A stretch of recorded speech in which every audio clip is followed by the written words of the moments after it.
Bona nit. Notícia molt important en la portada d'avui. El Parlament ha aprovat sense oposició la iniciativa legislativa popular sobre la falta d'habitatge i la pobresa, que va arribar a la Cambra Catalana amb l'aval de 140.000 signatures de ciutadans. Ara la ILP es tramitarà per la via d'urgència perquè a final de mes es puguin aprovar mesures contra els desnonaments i la pobresa energètica. Fa poca estona s'ha sabut que finalment demà no hi haurà cap reunió al Palau de la Generalitat entre els partits i entitats sobiranistes per parlar sobre la llista independentista sense polítics per al 27S.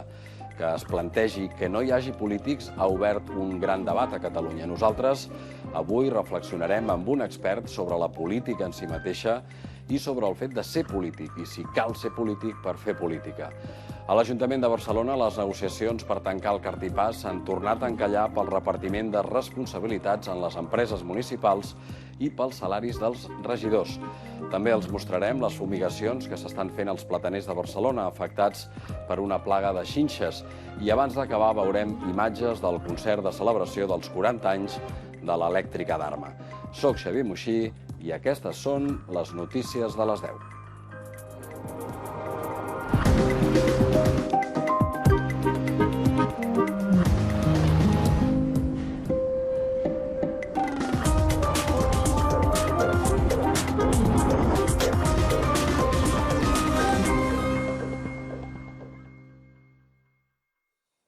Som-hi, pas endavant decisiu perquè s'aprovi la iniciativa legislativa popular contra els desnonaments i la pobresa energètica. El Parlament de Catalunya ha donat llum verda, sense oposició, a la tramitació per la via ràpida d'aquesta iniciativa legislativa popular. Això vol dir que podria quedar aprovada a finals d'aquest mes.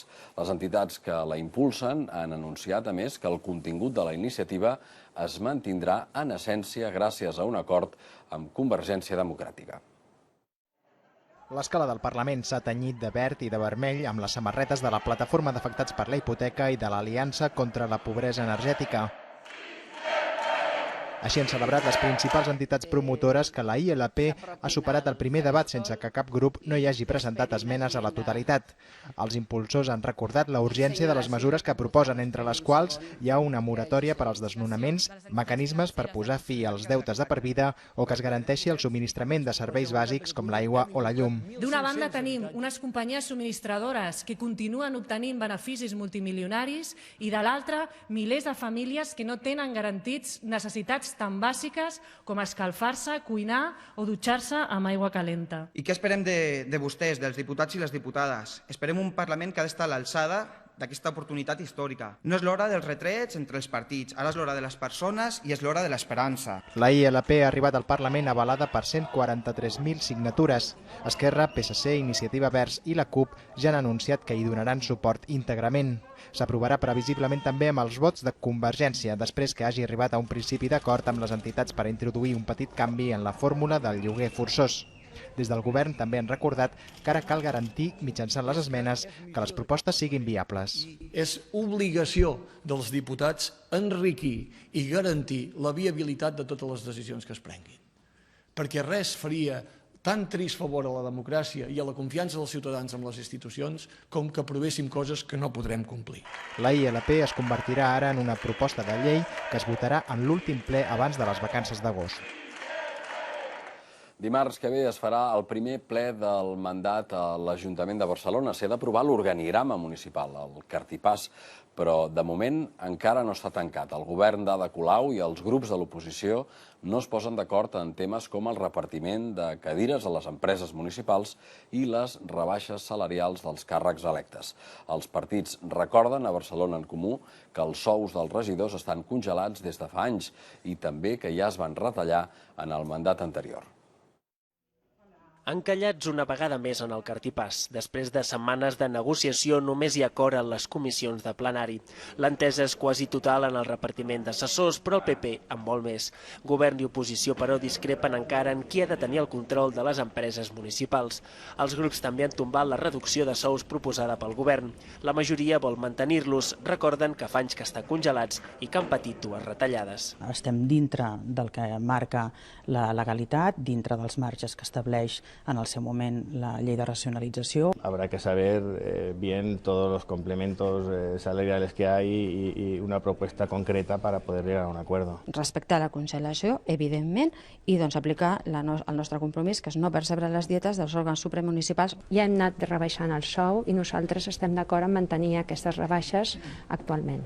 Esquerra, en canvi, troba bé la rebaixa de sous, però vol que s'ampliï a gerents i comissionats. S'ha de treballar molt més, s'ha d'ampliar aquesta proposta. Em sembla que simplement parlant de reducció de càrrecs electes no n'hi ha prou. El govern ha demanat que no s'usi el cartipàs per bloquejar l'acció municipal. Diu que s'editen molts temes, com en els assessors, i ha amenaçat els grups en fer marxa enrere si no hi ha acord en tot. Hem arribat a acords de molta generositat, però si ara en la discussió sobre cartipàs apareixen, que esperem que no, posicions de bloqueig, doncs ens obligarien a tornar a rediscutir tot des d'un començament. Vist el desacord, els grups esgotaran ara les negociacions fins a l'últim minut abans del ple de dimarts que ve.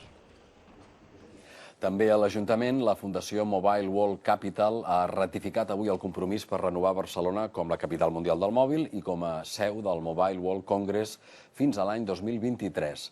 Així se li ha fet saber als organitzadors de la fira, el GSMA, que ha de prendre una decisió sobre aquesta possible renovació aquest mateix mes.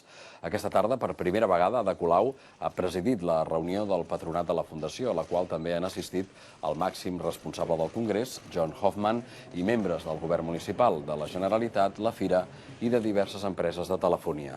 Tots ells han signat la proposta de renovar 5 anys més l'acord amb el GSMA, l'organitzador del Mobile, i Ada Colau l'ha entregat formalment a Hoffman. Ada Colau va arribar a l'alcaldia de Barcelona mitjançant una candidatura de confluència i ara, en l'àmbit de l'estat espanyol, també s'està gestant una nova iniciativa similar que s'ha batejat com a Ahora en Común. Es tracta bàsicament d'una escissió de Podem amb incorporacions d'altres sensibilitats d'esquerres com l'alcalde del Ferrol.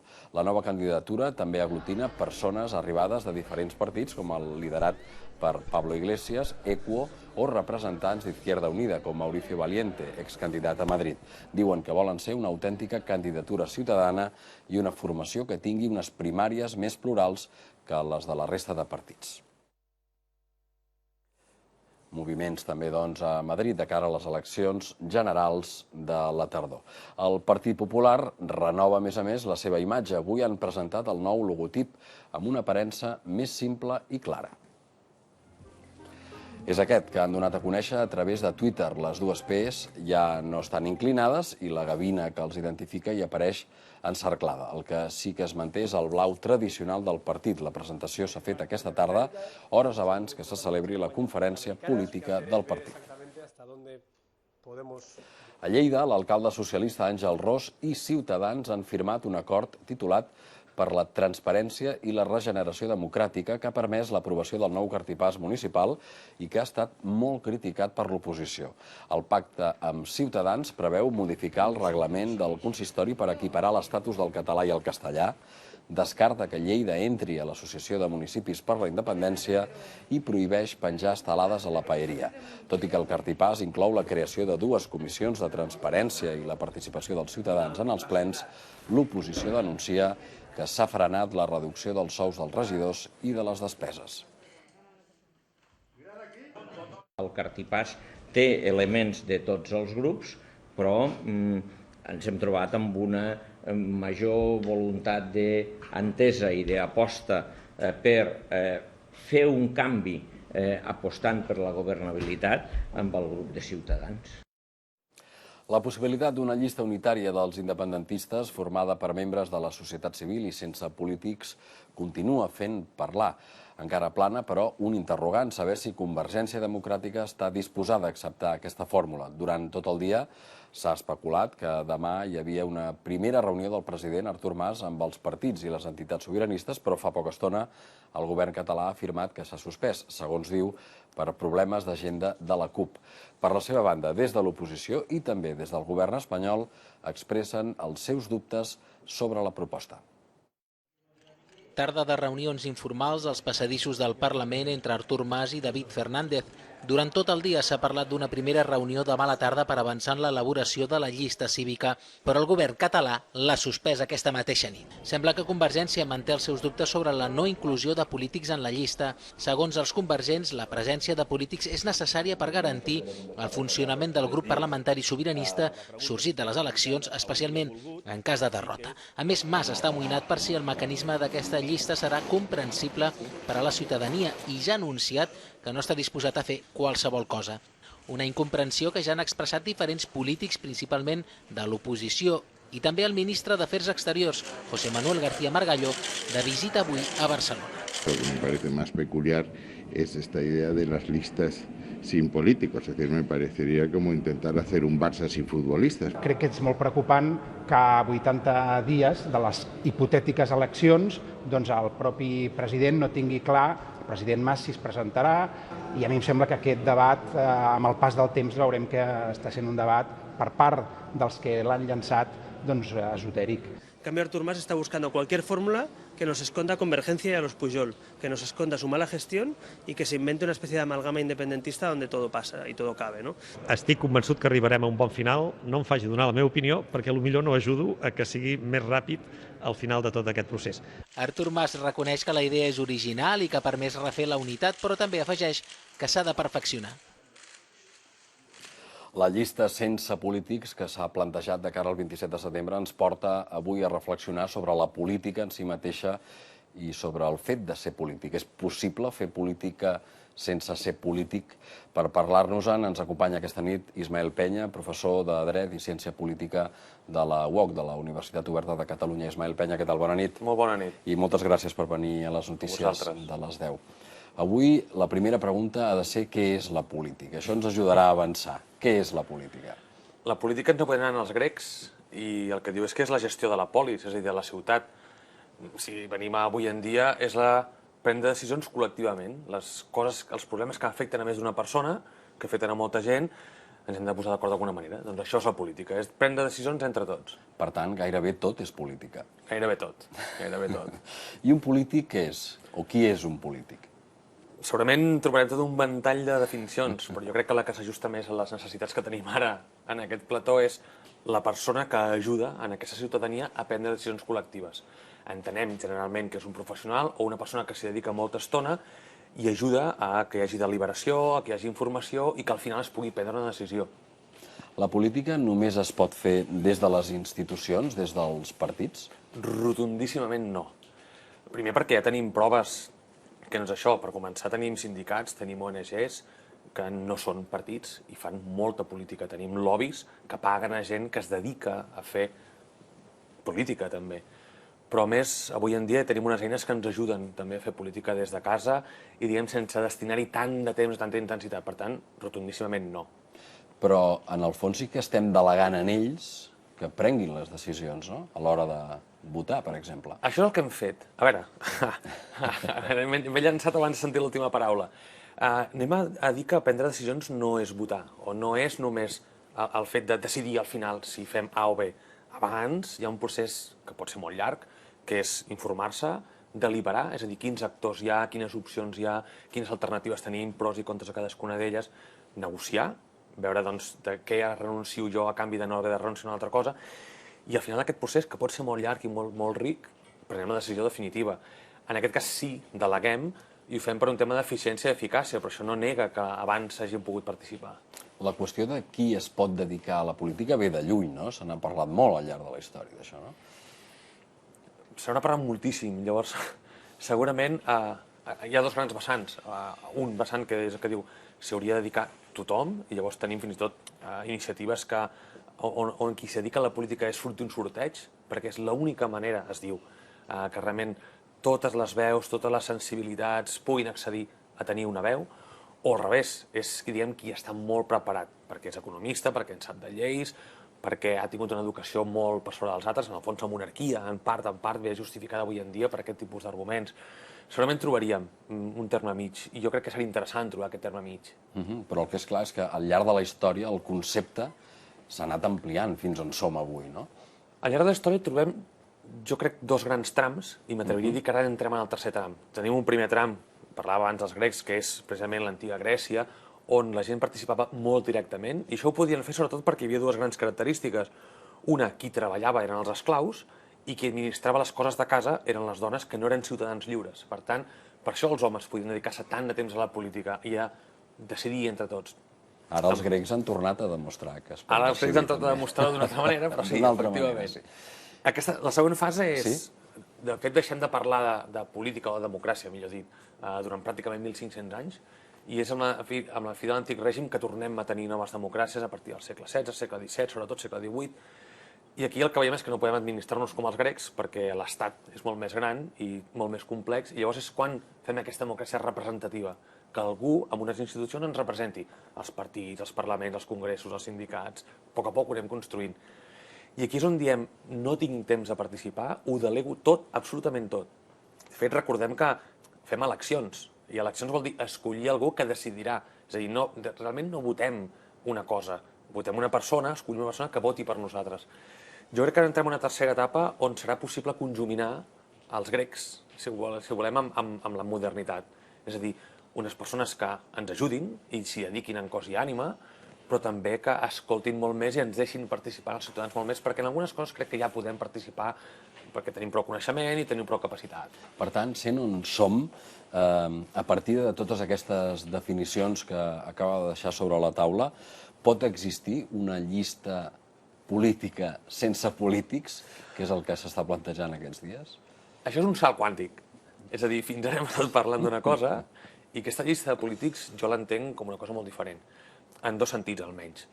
El primer sentit és que realment no és pròpiament una llista de polítics, sinó és una disrupció de les normes del joc per convertir unes eleccions autonòmiques en un referèndum, ni més ni menys. Llavors, clar, parlar d'aquesta llista com si fos una llista qualsevol, una llista d'unes eleccions normals i corrents, crec que no és legítim. El que s'està plantejant aquí és anem a trencar les normes del joc, anem a trencar la baralla fent una cosa diferent que ningú s'espera, que és això.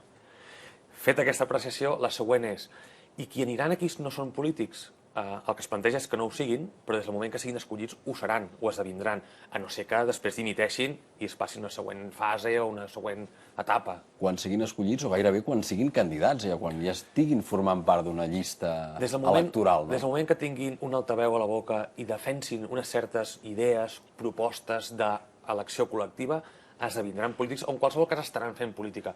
En la mesura que s'hi dediquin més o menys a temps complet, i alguns d'ells, els caps de llista, segurament ho faran, seran indistingibles dels polítics, estaran fent política. En tot cas, el que queda fora del debat és que això sí que és un acte polític i que s'ha plantejat com un instrument polític, no? Absolutament. O sigui, això és fer política amb totes les lletres i en majúscules, encara que sorgeixi de la societat civil, com és el cas, però això és política, evidentment. En el rerefons de tot això també hi ha una consideració que ha anat guanyant terreny els darrers anys, sobretot, especialment els últims, una consideració negativa de la política i dels polítics. Sembla que quan es diu de seguida una llista sense polítics, en el fons el que es vol dir és que són polítics sense carnet, que no militen a cap partit, o que no s'hi dediquen professionalment, que no cobren d'això, etc. De fet, jo crec que el que hauríem de dir és que és una llista sense partits, perquè polítics, com dèiem, n'hi haurà per construcció. El que jo crec que s'està proposant és una llista sense partits, sense aquests biaixos, sense la negociació de cadires, etc.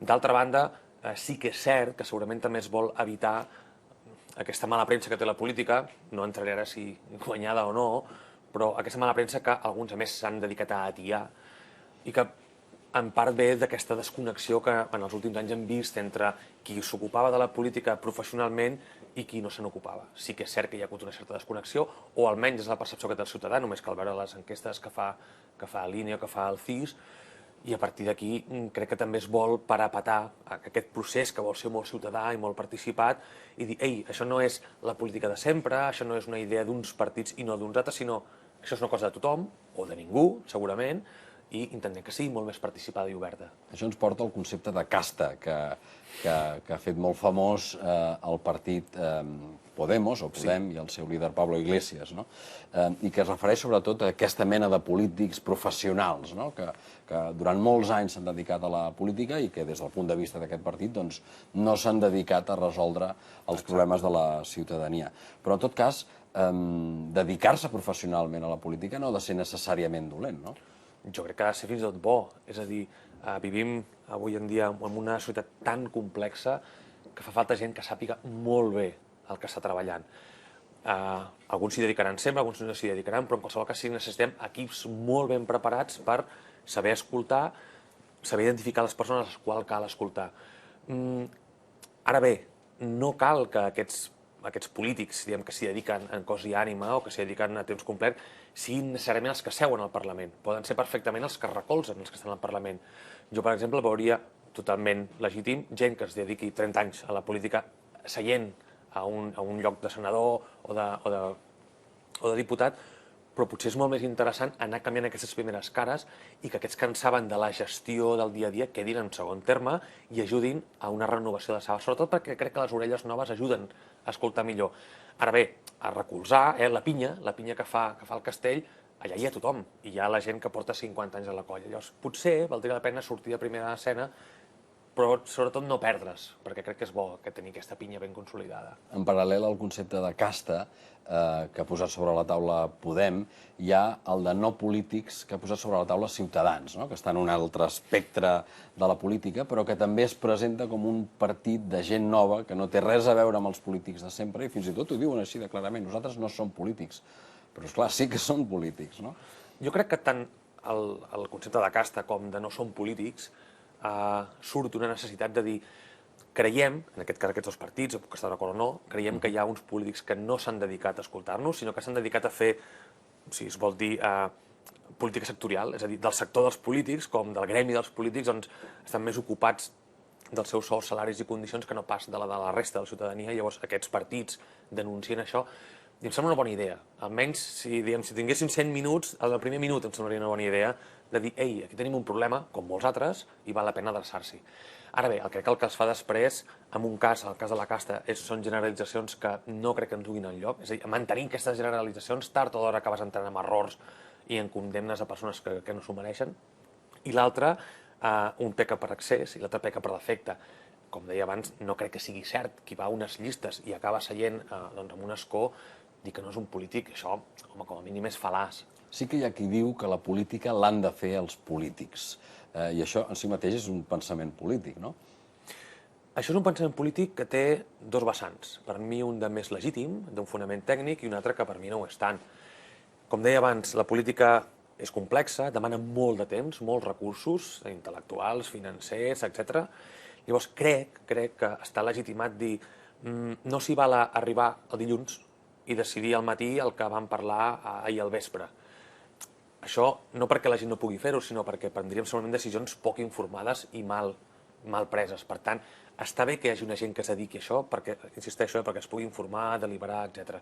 Per tant, quan es diu, segons qui, no t'hi posis perquè no en saps prou, si es diu, diguem, ben dit, té el seu fonament. Ara bé, també de vegades s'aprofita aquest argument tècnic de dir, ei, és que això és molt complicat, no t'hi pots posar, no pots votar-ho en un tuit, i aquí aprofita això per dir, no facis oposició, no facis dissensió, no em critiquis, perquè com que no en saps, i jo en sé molt més que tu, per tant, tu no pots fer política. Això és il·legítim, i això no es pot fer.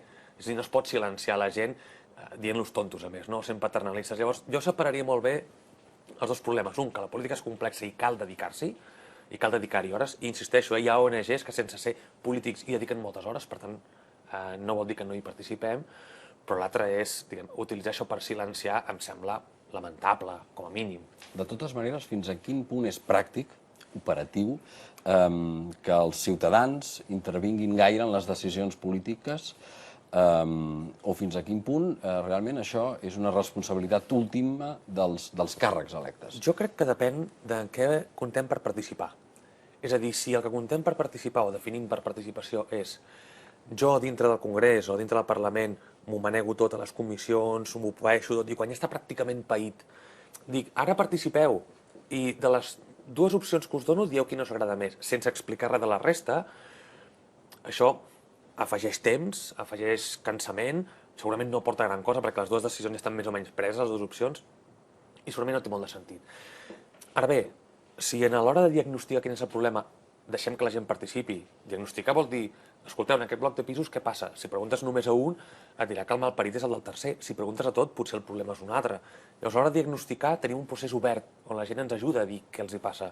A l'hora de deliberar tenim una manera de saber quins són els actors que estan afectats per un problema i quines propostes tenen. Però no els anem preguntant, sinó que ja fem una política de manera que això sigui automàtic, etc.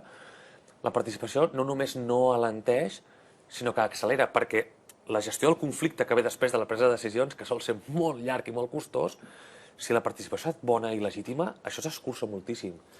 Llavors, crec que podem fer això. En tot cas, els polítics que triomfen, ho hem vist a les darreres eleccions municipals i autonòmiques, són bàsicament els que busquen la participació de la ciutadania, no? Jo crec que ho veurem encara més. És a dir, m'atreviria a dir, no sé en quin temps, si en un any, en 10 o en 15, però m'atreviria a dir que el procés de participació és imparable.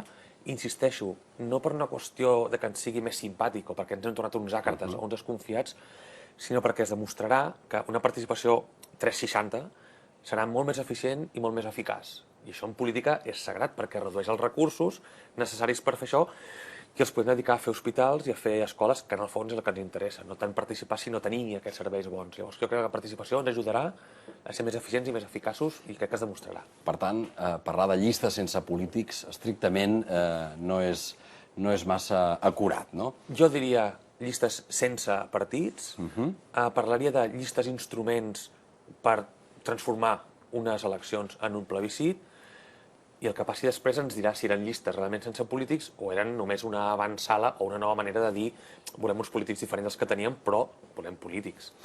Ismael Peña, professor de Dret i Ciència Política de la UOC. No hem fet política, vostè i jo.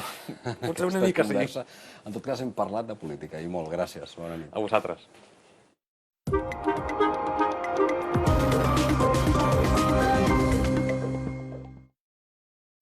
Seguim i ho fem parlant un dia més de Grècia. El govern d'Alexis Tsipras s'havia compromès a detallar avui les reformes que està disposat a fer per accedir al nou rescat que demana, de 3 anys.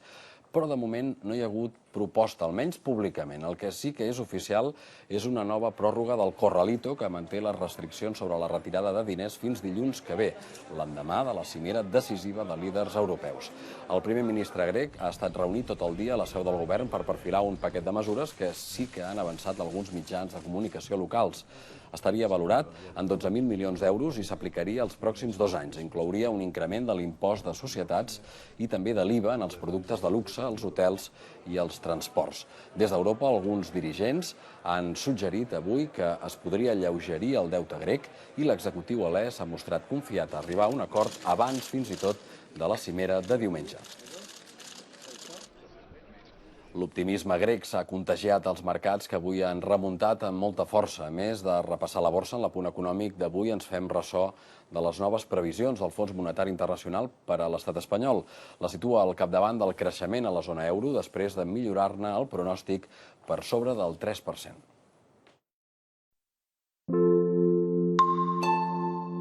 Gas Natural Fenosa t'ofereix aquest espai. L'energia que pensa. L'organisme que dirigeix Christine Lagarde ha augmentat 6 dècimes l'última previsió de creixement a Espanya per aquest 2015. És el major increment del PIB que ha calculat l'FMI entre 8 grans economies avançades per davant dels Estats Units i de tota la zona euro. De fet, el 3,1% que pronostica per a Espanya gairebé duplica l'1,5% previst de mitjana a l'eurozona. L'assignatura pendent continua sent l'atur, tot i que en aquest cas l'OCDE n'ha millorat avui les previsions. Calcula que el percentatge de desocupats es moderarà fins al 21,5% a finals d'aquest any i que baixarà del 20% al següent. Espanya continua, però, com a segon país de l'OCDE amb més parats i l'organisme alerta que l'atur juvenil s'està enquistant. A la borsa, els inversors han interpretat que l'acord entre Grècia i Europa ara és possible i això ha disparat l'IBEX 35 un 2,65%, fet que ha permès recuperar els 10.700 punts. La consultora Indra, amb una pujada de gairebé el 5%, ha liderat una jornada de guanys per a la majoria de valors. La constructora OHL, que s'ha deixat un 1,8%, ha estat dels pocs que han acabat en vermell.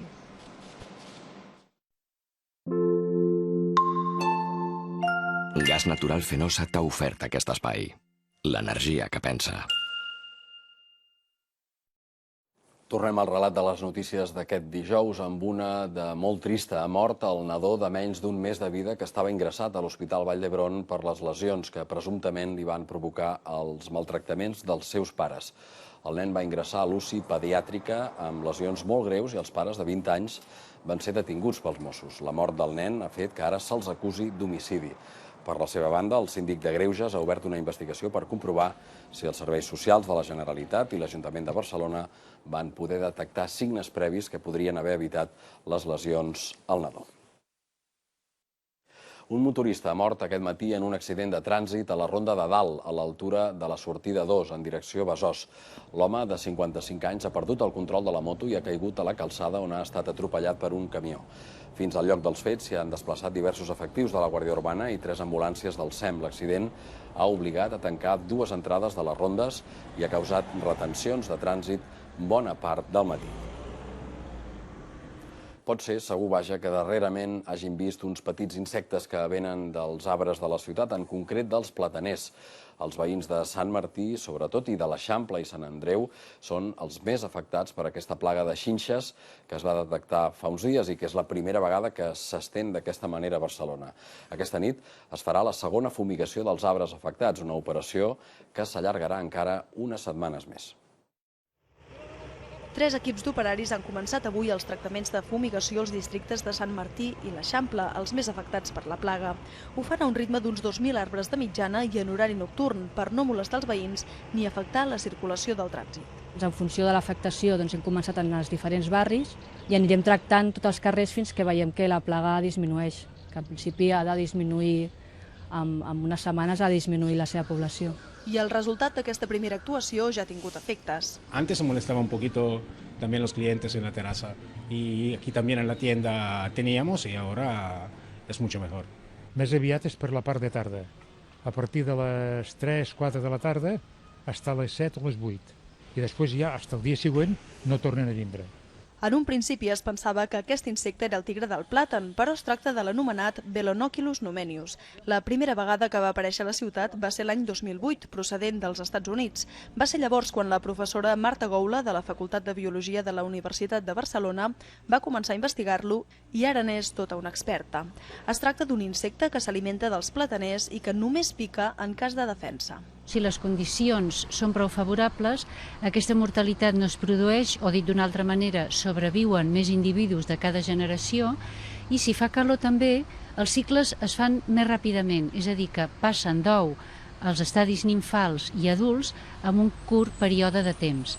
Aquest augment d'insectes s'ha notat des d'aquest cap de setmana. Bueno, vam tindre de marxar perquè va començar a caure per sobre nostre i per tot arreu. Hi havia una amiga meva també que portava un jersei blanc i contínuament teníem d'anar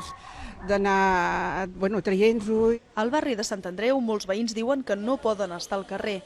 Les xinxes estan als bancs, a les parets i també als timbres de les cases. N'hi ha per tot arreu i això els incomoda. Però es moren i queden a la repisa de la finestreta. Y cada día tengo que netejar la finestra porque quedan allá morts. Miro las cortinas y están llenas de los bichitos esos, marrones, alargados, que saltan, pero invadida la casa. A dins dels habitatges, alguns veïns es queixen que no poden obrir les finestres, una situació que desespera amb aquesta intensa calor. A un altre punt de la ciutat, aquest pis de l'Avinguda Diagonal, tenen un plataner just al davant i el balcó queda cada dia ple d'insectes. L'Ajuntament encara no ha pogut xifrar quin és el total de plàtans afectats per la plaga, ni tampoc quantes nits de feina caldran per aconseguir controlar-la. De moment, aquesta plaga només s'ha detectat a Barcelona i no existeix a cap altre punt de l'Estat. Avancem amb una crida. Durant les vacances d'estiu, els nens i adolescents que es troben en una situació de major vulnerabilitat social estan més desemparats que durant el curs escolar. Per pal·liar aquesta situació, durant aquest període, l'associació Casal dels Infants organitza jornades d'estiu per a ells. Per fer-ho possible, durant el juliol i l'agost necessiten encara 200 voluntaris més. El Casal dels Infants té 300 voluntaris que col·laboren amb l'associació durant els mesos de juliol i agost, però encara en necessita 200 més. Un cop acabat el període escolar, més de 550 nens i adolescents de Barcelona, d'entre 3 i 21 anys, participen en les jornades d'estiu que organitzen. Es tracta de persones en risc d'exclusió social, amb dificultats per trobar feina i que en un 60% dels casos viuen en llars que depenen de les prestacions socials. El que volem és transmetre que els infants i joves que tenen més dificultats per gaudir d'un estiu amb condicions i amb benestar necessiten també somriure, passar-s'ho bé i poder gaudir de tot el que ens ofereix a l'estiu.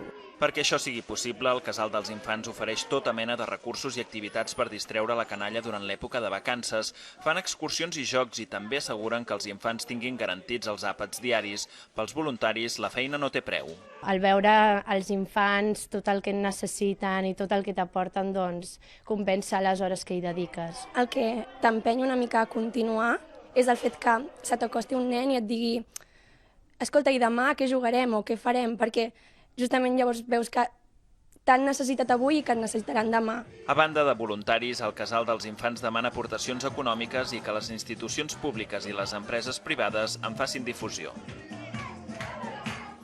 Abans dels esports els mostrarem un estudi molt particular que s'està fent sobre la reproducció dels embrions.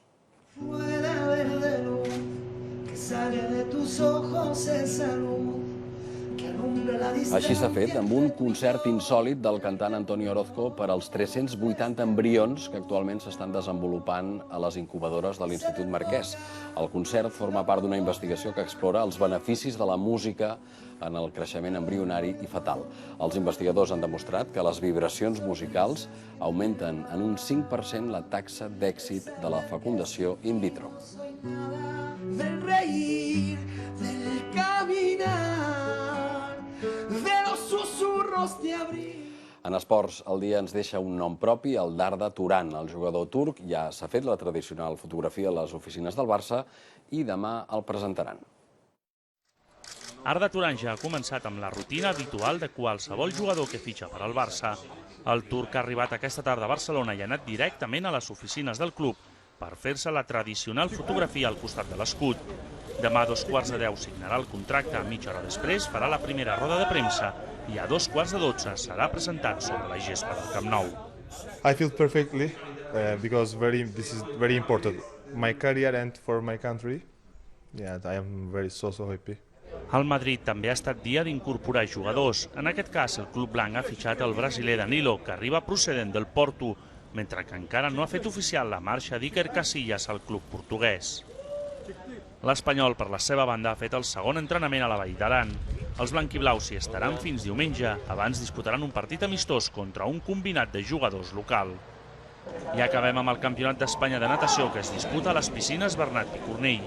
Gairebé 1.000 nedadors de tot l'estat prenen part en una competició que serveix de preparació per als Mundials de Casani. Estem a l'estiu i és època d'activitats a l'aire lliure, indiscutible. Una de les ofertes d'oci de més d'èxit a la ciutat durant aquests mesos és el cinema a la fresca. A Barcelona n'hi ha més de mitja dotzena de consolidats. Un dels que ha començat és el de Cinema Lliure, que avui dona el tret de sortida a la quarta edició. A la platja de Sant Sebastià i a tocar del Club Natació Atlètic Barceloneta, avui s'hi ha projectat la pel·lícula Sobre la marxa, la història d'un home que va crear una selva al costat d'una autopista. Les pel·lícules es projecten gratuïtament els dijous i els diumenges fins al 16 d'agost. Un dels grups catalans amb més trajectòria del país és la companyia elèctrica d'Arma, que celebra ara el seu 40è aniversari amb una gira. Avui han arribat a Barcelona, on tot just fa una estona han fet sonar els seus temes més populars a la Sala Oval del Museu Nacional d'Art de Catalunya. En aquesta ocasió tan especial els han acompanyat el gallec Carlos Núñez, el guitarrista Toti Soler i Blaumut.